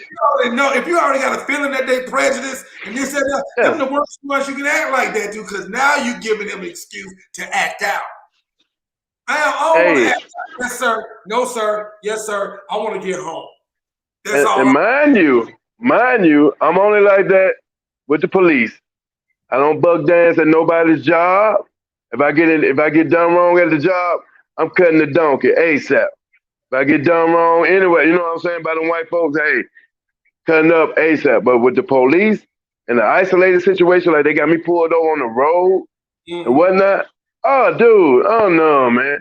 And then don't let me be wrong. If I know I'm wrong, if I know I'm dirty and got stuff in it, if I know I've been drinking, I know I've been, oh, dude, what I look like cutting up for? What am I proving? We got the craziest shit to prove sometimes. Man, we gotta stop. I mean, being hard ain't gonna help us at all. Right now, it ain't at all. Get home. I said last week, you might be lucky enough to get away from that one day, but now you got now you on the run because they looking for you now. But I mean, I wrote this down, something that was similar to what you said earlier. I wrote this down. I said, you can't put your safety on the line with the police, then turn around and expect that same police to save your life by not shooting you. Well, common sense. All right, and I agree with that. I like that. I like that. That's pretty dope. By the way, I like that. That's pretty dope. That's pretty dope. The way that we know the climate is, we know how likely it is for you to get shot. You can't put your safety on the line in front of them and then expect them to save your life. No, if push comes to shove, they're gonna take it. If you put yourself in a position, you're gonna put yourself in a position where he finds himself taking your life. You can't go to war. You got to do with how you respond. It ain't got nothing to do with no shucking and jiving and scratching your head and being no dumb nigga. It ain't got nothing to do with that. And anybody that tries to make that out to be that, you's a dumb nigga. It's all about getting home. Your family. Getting home, man. Your family. That bucket on the side of the road, my nigga. I don't care. That bucket on the side of the road ain't gonna do jack for you. And then they got our sisters. It's so bad because now our younger sisters, man, they coming up rough now. Like the boys are, now they talking about they packing choppers. You know what I'm saying? They it's time to get lit. Now they ready to get with it. Now they ready to turn up. And it's like they're men. No, they ain't built like that. And built like you're a woman. You're a whole female out here. When it your whole female out. Who try to get rowdy, but when it got real, it was like, oh. Yeah. And like I told you, man, the one or two times I may have been in Jefferson County Jail for some unknown reason. I might find myself wandering the hallways. And I come and you see those same little kids when they get arrested and they come in and they handcuffed Tony. You ought to see the look in their eyes. We were talking about bucking at the job, Marcus. Marcus. Hey, Marcus. Marcus, you're right. That's why I'm getting up out of there. After I get through snapping, I run straight to my car and get off the premises. And tell them don't. And tell them, hey, don't hurry up and give me that last paycheck. But yeah, you don't cut up on the police. But when you see them coming in jail, Tony, they look in their eyes. They so young. They look like babies. They look like their age all of a sudden, and then they're sober. Then they're not on all them drugs. You know, real life has hit them. They get in court. The judge get to laying them numbers down on them, and then that's when all the crap start, man. And that's when all the the realness hit them, and then they be like, damn, I done fucked up. What got me, Duck, man, was that the same dude that was hollering, "Oh, did you kill my baby? You killed my baby, dude." It was another man across the street talking about, "I saw the whole thing." Why the hell y'all didn't break this up? Why? We got grown men, these young girls fight. Why y'all grown men? Why y'all couldn't break this up? Why y'all couldn't break this fight up? That did not make. And then people love to say what they would have done. Yeah, big time. This or he could have done this. And the moment that they realize what they could have done is the moment after they done paused it and they looking at the video, and now they got a moment to come up with an idea of what they might have in that situation. You don't have time to do that. You don't have time for that. Too much adrenaline. Too much adrenaline pumping and time go. Tony, them fights be happening. You have a time to fight. Sit back and think about one of the fights you've gotten into, like coming up and growing up. I told Deuce and Dylan that. I told Dylan that the other day. I said, dude, you ain't got to sit up and learn, practice learning how to fight. Because most fights don't last for about 10, 15 seconds anyway. And you be completely out of breath. You completely out of breath any goddamn way. So you don't have to. You don't have to train. But that adrenaline, I think we failed, Tony. Our generation, I think we sort of failed teaching them kids a lot of things, man. Or maybe we gave them the wrong messages, because I see a lot of fathers now going to jail with their sons for committing murders and participating in crazy crap like what you just, got through talking about. I'm looking at, I see a lot on YouTube, father and son charge, father and son. Hey, that was a gang rounded up by the police for this murder on little John McCoy. Father and son. So now, man, the parents are getting down with the children, man. That's why I think the children, if they're not being parented, they're being misled into that crap. That's why they do it with no conscience. That's why they do it with no conscience, without a dude. It's sick, dude. We got some rehabilitation that's much needed, and some therapy. We need some therapy and rehabilitation, man. Or it's gonna be a long 20 years, dude, for that generation right there. That generation right there. We made it, cause shit. You know what I'm saying? Ain't much more. You know what I'm saying? Mm-hmm. We lived our life. You know what I'm saying? But what about that generation? Our babies, your babies, Tony. Right. Your daughter. What Crystal B said, I agree. The picture changes everything. Yes.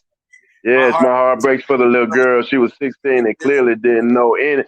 Crystal clearly didn't know. Nobody taught her. Nobody taught her. Oh, Crystal, that picture did it for me too. That picture says a lot. Jesus said the same thing. Yeah, that picture changes everything. Changes everything. It does. I was trying to give her the benefit of the doubt.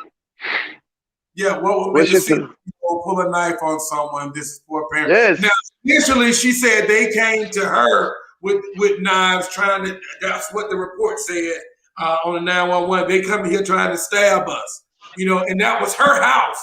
The girl who got killed, she was in front of her house when she got killed. Right. On this, that's why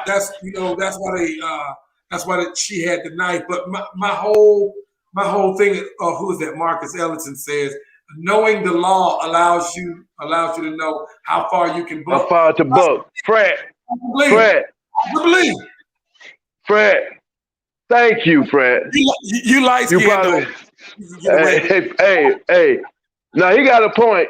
Cause look, he got a point. You can't cuss a cop out. Cause some of them ain't go. You know what I'm saying? They don't care about that. They know they fucking you over anyway. They say, but it's a cutoff point somewhere. You know what I'm saying? It has to be for us. For That's us, it's amazing, and it's a short one. I agree with you on that one, Fred. yeah. What else they talking about in there, Fred? Khadijah said, "What dad allows their daughter to bring a knife to a fight?" Now, I'm gonna say this: if my daughter gets jumped by several little girls, I don't know if I'm gonna tell her to get a knife, but I'm gonna tell her to get a stick or a bat or something. I don't know if I'm gonna tell her to get a knife, and but I'm probably not gonna send my daughter back out there to fight 3 girls. No, hell no. This ain't when we were growing up. If I'm on the scene, the fight is over with. If I'm on the scene, the fight is over with. Yeah. This ain't when we grew up. This ain't when we grew up. This ain't when we grew up. Little boy that got beat up with his hands. I understand that how we used to be. If you get beat up and come in the house, you go back out there and beat that boy back up. Not no more. Not no more. It ain't like that no more because that little boy shoot you. That little boy will shoot you. He might be 7, and he got a little 38 in his sagging ass pants. Times have surely changed, and these kids play by a whole different code. Yeah. They're on something totally different than we were. They doing things. Well, go ahead. They doing things. Is you gonna cut me off again? You gonna let me say what I gotta say, Ning? Before I come stab your ass, Ning. Before I come stab your guy.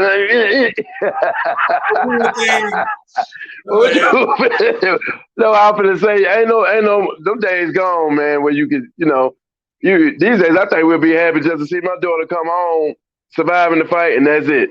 I'm like, y'all got the fight, what happened? All right, go in there, take you a bath, sit your ass down, and now, as long as you fought and defend yourself and you got home, get it come home, make it home, man, make it home. You ain't got to prove yourself. What you was gonna say? I was gonna say that daddy failed his daughter. He failed his daughter. Oh, big time. If that's your daughter and it broke out like, he should have grabbed her when she charged at the girl.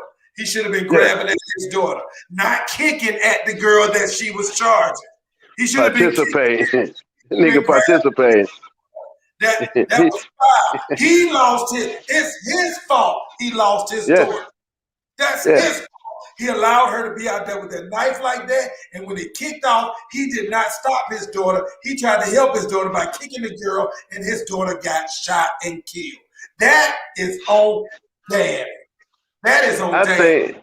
I think parenting, one of the parenting problems we got in our community, being absent is one thing. You know what I'm saying? Us not teaching, the father not being home to teach and all this and whatnot. But a lot of it also comes to what the kid is being taught by whoever is teaching them. And all too often, Tony, I see mothers plant that shit in their children's head. Yeah, I ain't playing it. I ain't playing it. Somebody mess with me, I'm going to do this to her. I'm going to do this. And then for a father to come and plant that in his daughter's head, that way of thinking, that you're supposed to give them a better way of thinking than that. But to promote that type of action, Tony, you asking for it. It's a deadly, savage way of thinking, dude. We got to shake it, and it happens a lot, man. Just sit back and listen. Just sit back when you're around people and check out how they talk to their kids or what they tell their kids or what they bring. Our parents didn't do that to us, Tony. We had to get the hell out of the room, dude. What the hell you up in grown folks' bit? What you in grown folks' face for? That's why kids think they grown, but they can be in grown folks' business now. Yeah. They say grown terms and words and phrases better than us am, because they sit up under their parents, and their parents don't make them, you know what I'm saying? They hear this shit constantly. I'm going to tell her to bring her ass in the house. Khadijah, I'm with you. With you. Get your ass in the house. Get your ass down. I got here, that was all the fighting that was going to happen. I'm not going to send my daughter out to fight. Now, I say this, though. I say this. I'm going to get my daughter coming home. If I'm out there, by all means, I'm protecting my daughter, but I'm not going out there to incite the riot. I'm going out there to get my daughter. Let's go. Get in the house. You know what I'm saying? I'm going to get her and bring her. Now, if anybody impede that and my daughter's life become in danger, then I'm with it. But if I see her one-on-one with somebody and all that, and she getting the best of my daughter, I'm not going to go out there throwing no damn punch. and doing And Ray Randall said his position is this: if a group of girls are jumping my daughter, they are no longer protected females. They are a mob, and I'm mob jumping my baby, and I'm dying. Oh yeah, big time. Yeah. That's special circumstance. Yeah, that's special circumstance. I'm sorry. Yeah, big time. Yeah, big time. I'm with you, Ray. I'm with you, Ray. It got to be that situation, though. It's got to be that situation where it's a bunch of them, they hurt my child. You know what I'm saying? Yeah. I can't just, no. No, I just can't. And then sometimes, we from Pratt, Tony. We just seen some of them bullies, some of them badasses go out there and start the fight. Yeah. You know what I'm saying? And end up being the one, end up getting jumped on by the mob. Folks sick of their shit. You feel me? Folks sick of their shit because you ain't teach your daughter to quit fucking with folks. You know what I'm saying? Right. The chick with the little ponytail. With the little ponytail. With the little ponytail. Got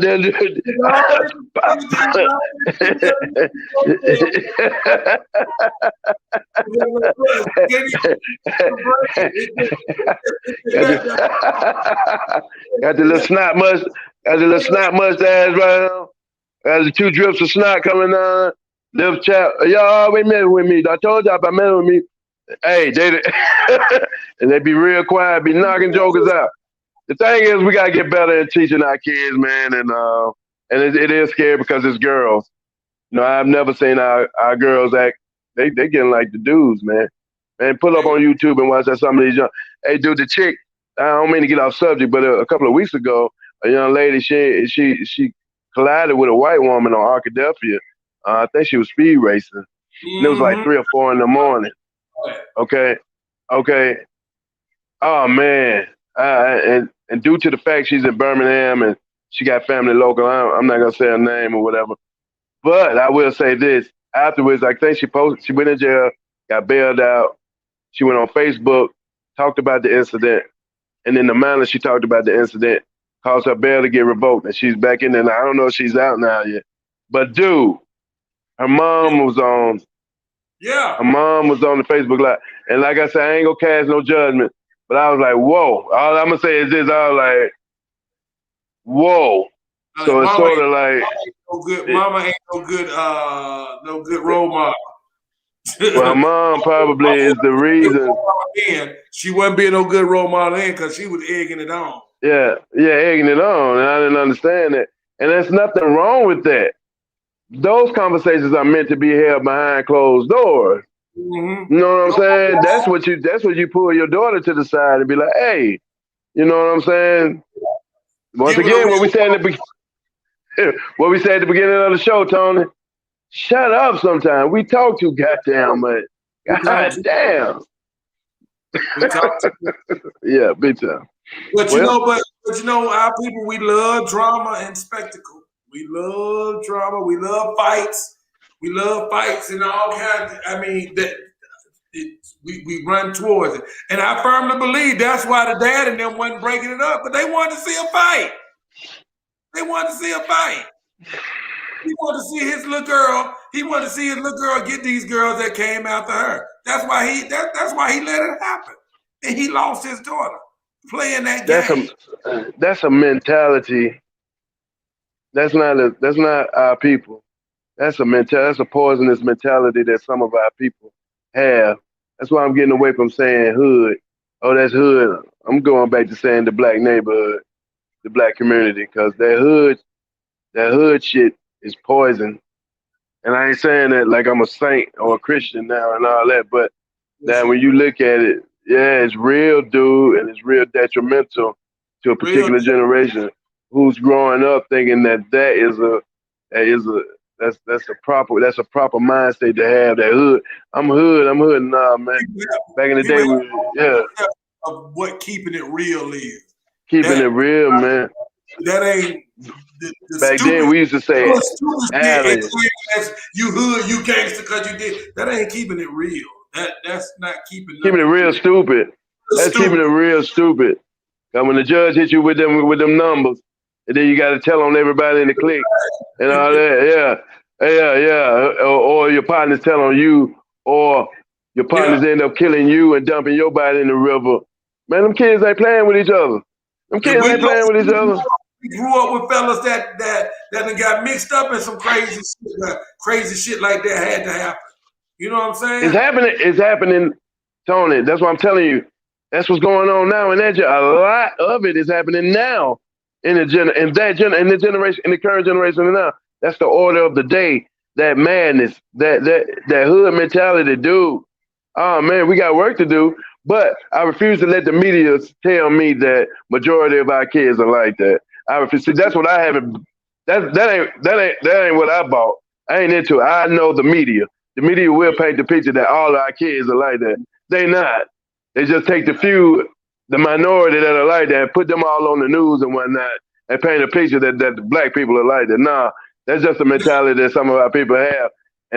But our kids, man, we got some good kids, man. I got faith in that generation. But at the same time, some of them do get caught up playing around with that mentality. We're playing with the police. Tony, I think it's safe to say that we need to be more aware, teaching our kids how to encounter with the police. Maybe chill. Tony, we used to chill out when we saw the police come. You remember, we'd be in the middle of a street brawl. We'd be brawling. It'd be 60 dudes in the middle of the street brawling. Baseball, bats, balls being buzzed. This is before the guns even started getting shot. Man, them jokers would say, somebody say, hey, there go the police. Dudes who were fighting each other was taking off running next to it. yeah. Be running next to each other, getting the hell out of Dodge, man. You know what I'm saying? Like, yeah, we'll finish this shit. You know what I'm saying? Yeah. Hey, nigga, let me go. Nigga, let the police. Yeah, man, you gonna lose. You gonna lose, man. So we gotta teach our children. They gotta go back to that, man. We owe them kids. We dropped the ball. Sadly, I feel like this as well. I don't think. Sadly, Miss Ma'Khia Bryant lost her life, but I don't put her death on the same level as I put Breonna Taylor. I don't put her on it. I don't put this tragedy on the same level with Tamir Rice, Ahmaud Arbery. I don't put it on the same level with those. Because she was involved in violent activity when she was shot. These people right here, Breonna, Tamir Rice, Ahmaud Arbery, they were not. George Floyd, they were not involved in any activity that they were being arrested or accosted or whatever. Unfortunately, Miss Ma'Khia Bryant, sadly to say, pictures speak 1,000 words. She was scary, Tony. actively involved in deadly force. Deadly force was present, and it had to be eliminated. One person somebody was going to die in this, and they took out the aggressor. Tony, that picture is horrific. It is. That picture, the picture that I saw of her on the video, and that picture is night and day. Yeah. And that's not like Sandra Bland. That's not Sandra Bland. No, that right there is Sandra Bland. That's not. And see, like even with George Floyd, I mean, you're not gonna agree. A lot of people get mad at me when I say this about George Floyd. And but dude, George Floyd, he went violent with the police. But he was even acting sketchy when the police ran up on him. You know what I'm saying? He was tripping a little bit too.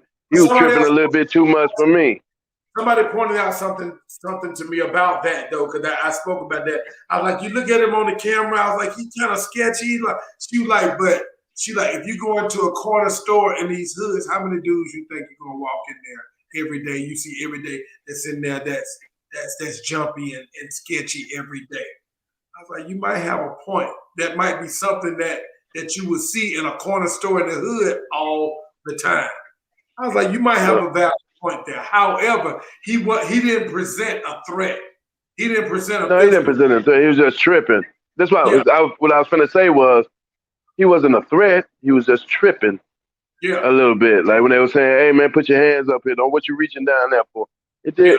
They had one still shot. It did look like he had some little baggies in his mouth, like he swallows. Like he swallows. Yeah. I don't care. Forget that, Tone. I'm from the hood. Dude was acting like he was acting like he was high. He was acting like he was high. Not saying that's the reason to get killed. I'm not saying that's not the reason to get killed. We're just talking. Oh no, I'm saying this. Yeah, I'm saying this. They don't just by getting killed, but anything can open that door when you fucking with these cops for them to kill you. If you're a black man, our best bet is to chill out and comply. If we ain't dirty and they messing with us for no reason, let it be. Let karma take over. But make it home, take that ticket or whatever. Go to jail, get somebody to bail you out. Get somebody to bail you out or sign yourself out. They try to get your car out of impound. Yeah, that's a pain in the ass, but I'm sure that's better than being a hashtag. Right. Got to be better than being a hashtag. Man, Melvin, bro, the time has gotten away from us a little bit tonight. It's about that's what's up. It's about 10 after midnight here. But yeah, man, I've enjoyed this conversation tonight. I enjoy everybody that stuck in. Let me get this one last comment. Ray Randall came in and said, "Think about the guilt that will weigh on the girls that caused this. If they provoked this fight, I hope it wasn't over a boy either."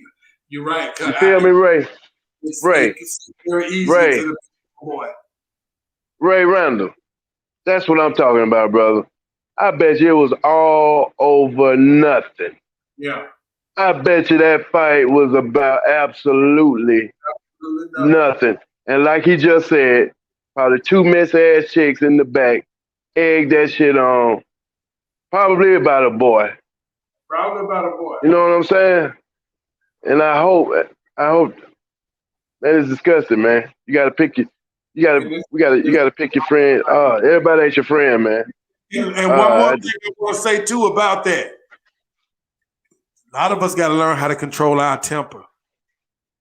That girl should have been once something in your mental. Once police come on the scene, something in your mental need to snap and be like, "Let me come out of my wild stage and get back to normal now." No. The popo's and I might get killed. But I know that don't work for everybody. Everybody mind don't. Yeah, you ain't gangster. Nah, nigga, you ain't no gangster. Then you ain't no thug. Then you ain't no gangster. You ain't no thug, nigga. You ain't no real nigga, then, man. You ain't no real nigga, man. Nigga. Nigga, you supposed to got your ass whooped and went to jail. Nigga, you supposed to banged it out with the police, nigga. You ain't no real nigga, cuz. Man, I would have let them do that, man. I would have let. Yeah, damn, cuz. Hey, cuz.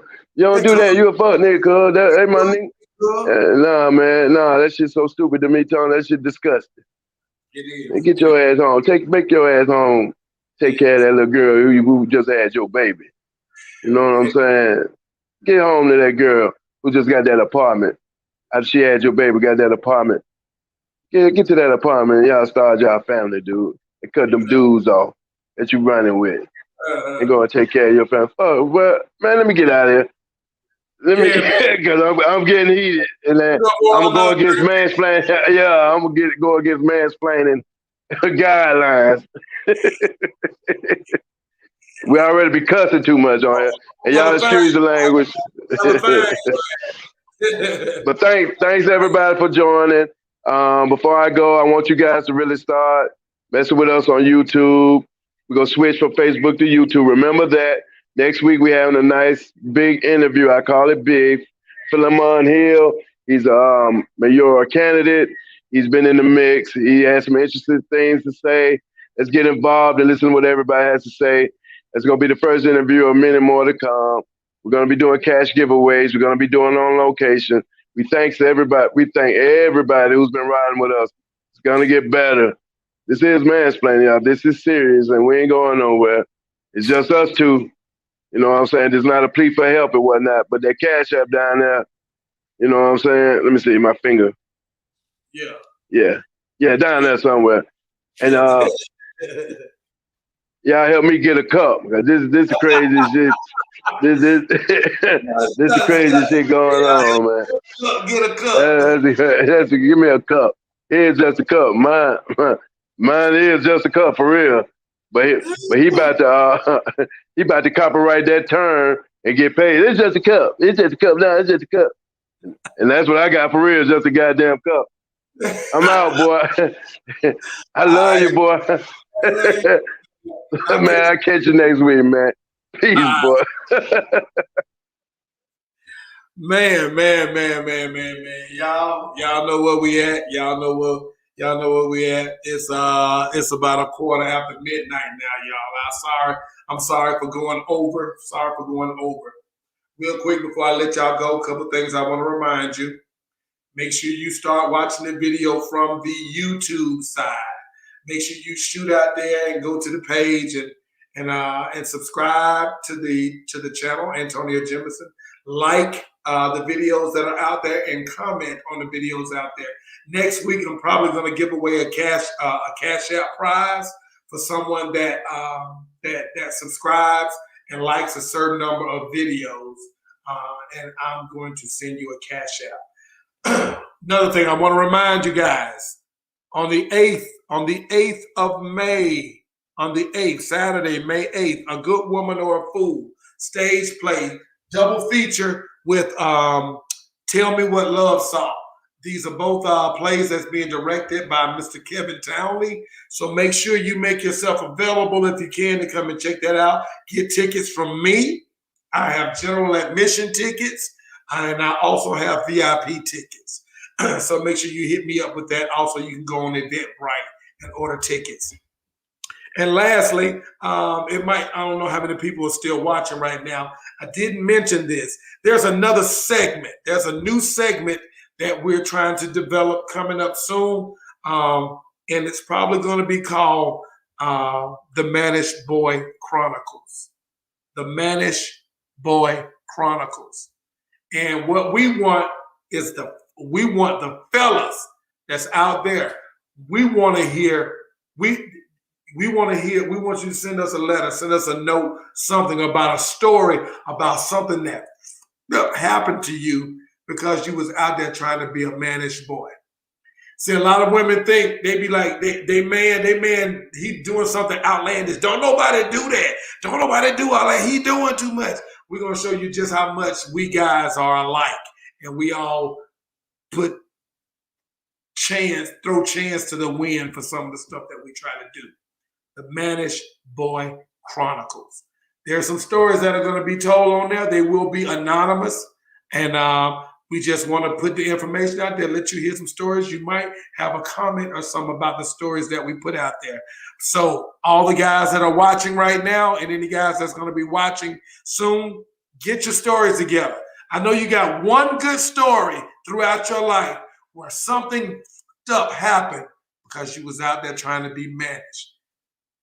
We want that story. You ain't got to put your name on it, or we won't say your name on the show, but we want those stories. The Mannish Boy Chronicles. We're going to start that thing pretty soon. Lastly, before I get out of here, remember next week, make sure you tune in. We will have Philemon Hill, who is running for mayor in Birmingham, Alabama. He's going to be here for your questions and for your concerns, anything that you want to ask him about his plan for the city of Birmingham, Alabama. Please make sure you tune in next week. You are going to see a lot of advertising over the next 7 days about this because I want to get as many people from the city of Birmingham to be watching this because I think this is going to be important information for them to have. And when it comes time for them to make their decisions on voting day, he might have something for you. So tune in. We're not endorsing anyone. We're not sitting on the sides of anyone. However, we are giving platforms to those that have an agenda that they need to get out to let people know, especially in this situation, how you're going to lead the city of Birmingham. Philemon Hill. All right, y'all. I think that's it. Khadijah says, what'd you say, Khadijah? Do you do music? Do you think it's music? That's always been controversial. Do you think it's because we got away from old school parenting and parents? Khadijah, I think it's both. I think it's both. We got away from old school parenting and grandparents because so many young kids were having kids and they didn't like to have get whoopings or be disciplined. So they say, I'm not going to discipline my baby and ain't nobody else going to discipline my baby. If I don't do it, you can't do it. The school can't do it. And so that started there. And then for people who say music is not a catalyst for the reason why these kids act the way that they do, I would say you are a lie. I would say you are a lie because a lot of these kids live through their music. They live through their, it's almost like they live vicariously through the eyes of the rapper. They want to live vicariously through the words of his lyrics. They want to live that life. They want to be that dude, but it ain't real. And half the dudes, not even half, more than half, 90% of the dudes that's rapping that stuff, they ain't about that life for real. So yes, Khadijah, I think music is a big proponent to how young kids, teenagers, and young adults act today. I believe that because I saw it change with my generation. When the music changed and the music started getting degrading, I saw the more degrading guys got towards females. The Luke Skywalkers and the Two Live Crew and all those groups coming up back then. We love the music. We like the music, the booty shake music, but it was teaching us something that we were going to hold on to, that we did not know it was going to be self-destructive for us. That's what it's doing. It has destroyed us. And anybody that says that the music does not influence the person or the people or the group, you're wrong. You're wrong. You are wrong. I feel good in saying you are wrong. It does. It has an influence. It might not be 100%, but you're not going to sit here and tell me it's zero. If that's what you feed your mind, that's going to be the type of person that you are, or the type of stuff that you follow, or the type of stuff that you'll get into. It is what it is. You might be strong enough on the other side to come out of it, but I can't sit there and say that music is not a catalyst for the way that some of the things happen around here. All right, y'all. I'm going to get ready to get out of here. It is late. My numbers are falling down anyway. You guys are getting ready to tuck in. I appreciate each and every one of you for tuning in tonight. We had a good conversation. We had a good conversation. Hopefully, we can do it again next week with our special guest, Philemon Hill, running for mayor of Birmingham, Alabama. All right, y'all. I'm getting ready to get out of here. I'm your boy, Tonyjem. This is Mansplaining. You know what I say. No matter what you do it your best. Give it your best effort, because giving less than your best, that is failure. I'm Tonyjem. This is Mansplaining, y'all. And I want you to go, and I want you to be great. Let's see what we're going to go out on. I want to go out on something else. What am I going to go out? Oh, you know what? I had coffee. Miss Jacine with coffee. Let's go out with Miss Jacine and coffee. Come on. I'm Tonyjem. This is Mansplaining. We out of here. Jacine. Yeah.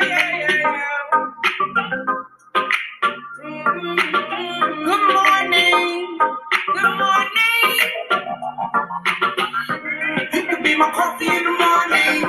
Coffee in the morning on a sunrise. Sunrise, you drift into the nighttime. Drinking cups of midnight. You can be my coffee in the morning. Coffee in the morning on a sunrise. Sunrise, you drift into the nighttime. Drinking cups of midnight. I cannot go on. I need a refill of you, boy. Tastes just like midnight hour. Blacker than a cup of sun. I know you love chocolate thunder. Sweeter than a sugar crumb. Let me sip your coffee. I let her put a smile of burn. in the night, yeah. All we do All Star Treats, Star Johnson. Energy is keeping me from relaxing. Look, there goes the sun shining on you, your mountain. Between us, so section. You could be my coffee in the morning, coffee in the morning on a sunrise. Sunrise, you drift into the nighttime. Bring it up to me, Yeah.